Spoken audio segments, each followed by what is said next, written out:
The last thing I'd like to talk about before wrapping up this module, and indeed the entire course, is certificate pinning. And before I explain what certificate pinning is, I want to talk briefly about why it's useful. Let me give you a perfect example of that. Back in 2011, a certificate authority known as DigiNotar was severely compromised.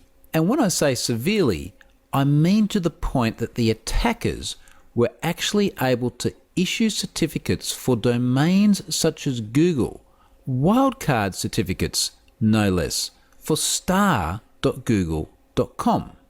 This seriously undermines the very fabric on which this public key infrastructure of certificates and authorities is based, and it does so because it meant that the attacker could create entirely legitimate certificates for any domain they liked.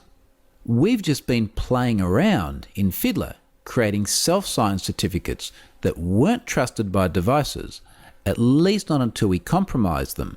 These guys were using vulnerabilities in DigiNotar to create real certificates that were genuinely issued by a trusted certificate authority. What that then meant is that if the attacker could get in the middle of the communication of someone accessing a resource like Google, they could actually serve up a legitimate certificate. All the messages we give people about looking for padlocks, making sure there's no warnings, even inspecting the certificate, all those warnings almost entirely go out the window when you've got a compromised CA issuing certificates. After DigiNotar was hacked, the certificates that were fraudulently issued by the attackers were used extensively in Iran. And indeed, per the news article here, extensively could mean many hundreds of thousands of individuals had their traffic man-in-the-middled. Now, I said it's almost impossible to tell if the certificate is legitimate or not, and the almost caveat is down to the fact that Google certificates are not issued by DigiNotar. In fact, Google has their own CA. So had someone been diligent enough to actually look at the certificate and realize that it wasn't issued by the correct CA, then yes, they could have identified that an attack was happening.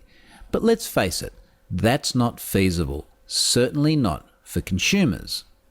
Now, I tell you all this simply to establish that sometimes there is a risk, a very, very small risk, but a risk nonetheless, that an apparently valid certificate can be served up to a client by a man in the middle who managed to fraudulently issue it for the domain the client is connecting to.